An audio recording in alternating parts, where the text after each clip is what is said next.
حابیل کو قتل کرنے کے بعد قابیل نے اپنی بیوی کو ساتھ لیا اور دور دراز نرم زمین کے پاس جا کر رہائش پذیر ہو گیا اور آدم علیہ السلام کے سامنے تک نہ ہوا۔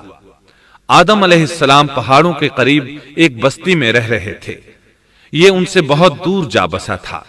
اس طرح قابیل کا آدم علیہ السلام سے رابطہ بالکل ختم ہو گیا اور اس سے ایک نئی نسل کی ابتدا ہوئی۔ فحاشی اور اریانی کو ان کے ہاں عروج حاصل تھا۔ عبادت یہ لوگ اگرچہ اللہ ہی کی کرتے تھے، لیکن آدم علیہ السلام کی شریعت کے خلاف بے حیائی کے دل دادا تھے۔ تقوی کی قلت، احکام الہی کی نافرمانی اور فحاشی کا فروغ ان کے شب و روز کا معمول تھا۔ اس کے بعد لوگ دو گروہوں میں تقسیم ہو گئے۔ شریر اور برے لوگ قابیل کے ساتھ مل گئے اور آدم علیہ السلام کے دیگر بیٹے اور نیک لوگ آدم علیہ السلام کے ساتھ مل گئے۔ آدم علیہ السلام 960 سال زندہ رہے۔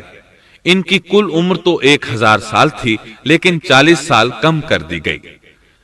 سیدنا ابو ہریرہ رضی اللہ عنہ بیان کرتے ہیں کہ رسول اللہ صلی اللہ علیہ وسلم نے فرمایا، جب اللہ نے آدم علیہ السلام کو پیدا فرمایا تو ان کی پیٹھ پر ہاتھ پھیرا۔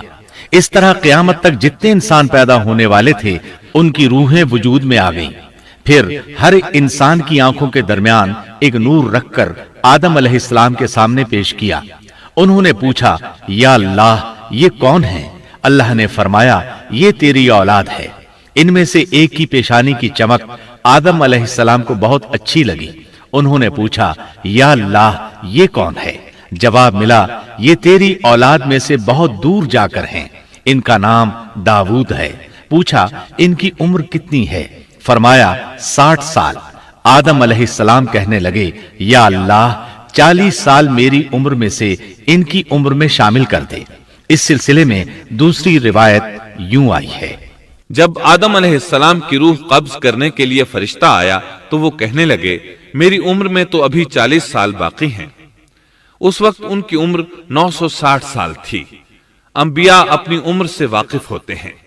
فرشتے نے کہا، کیا آپ کو یاد نہیں آپ نے اپنی عمر کے 40 سال اپنی اولاد داؤد کو ہبہ کر دیے تھے؟ رسول اللہ صلی اللہ علیہ وسلم نے فرمایا، چونکہ آدم علیہ السلام نے انکار کیا تو ان کی اولاد بھی انکار کی عادی ہے۔ آدم علیہ السلام خود بھول گئے، ان کی اولاد بھی بھولتی ہے۔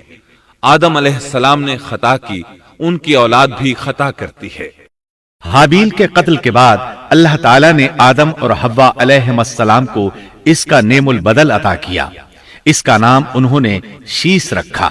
شیس کا مطلب ہے اللہ کا دیا ہوا تحفہ۔ حابیل کے قتل پر آدم اور حوا علیہم السلام دونوں بہت غمگین ہوئے، اس لیے اللہ نے بدلے میں انہیں شیس علیہ السلام عطا فرمائے۔ سیدنا ابو ذر غفاری رضی اللہ عنہ سے مروی ایک صحیح حدیث میں ہے کہ رسول اللہ صلی اللہ علیہ وسلم نے فرمایا، اللہ تعالیٰ نے 104 صحیفے نازل فرمائے، ان میں سے 50 صحیفے شیس علیہ السلام پر نازل ہوئے۔ ان صحیفوں میں ایسے قوانین، اصول اور ضابطے تھے جن سے انسانیت کی زندگی منظم ہوتی ہے۔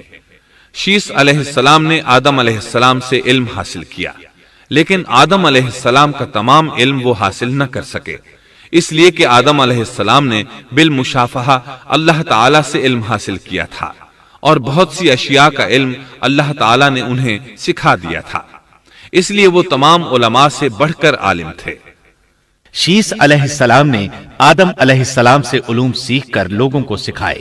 لوگوں نے ان سے مختلف علوم، فنون اور پیشے سیکھے۔ انہیں شہروں میں رہنے سہنے کے بارے میں تعلیم دی، دن رات کے حسابات سے انہیں آگاہ کیا اور انہیں بتایا کہ کن اوقات میں وہ اللہ کی عبادت کریں اور عبادت کے طریقے انہیں سکھائے۔ آدم علیہ السلام کی وفات کے بعد ان کے بیٹے شیس علیہ السلام نے ان کی ذمہ داریاں سنبھال لی۔ اب تبلیغ کا کام انہیں کرنا تھا۔ ادھر قابیل جو نرم زمین میں جا آباد ہوا تھا، اس کی اولاد نے فتنہ و فساد اور سرکشی کی زندگی اختیار کی۔ انہوں نے قتل و غارت گری کا بازار گرم کر دیا۔ یہ لوگ آدم علیہ السلام کی قوم کے پاس سے گزرتے تو وہاں بھی فساد مچاتے۔ ابن عباس رضی اللہ عنہما سورۃ الاحزاب آیت 33 کی تفسیر کرتے ہوئے فرماتے ہیں، پرانے زمانے کی جاہلیت کی طرح اپنے بناؤ کا اظہار نہ کیا کرو۔ اس وقت دو نسل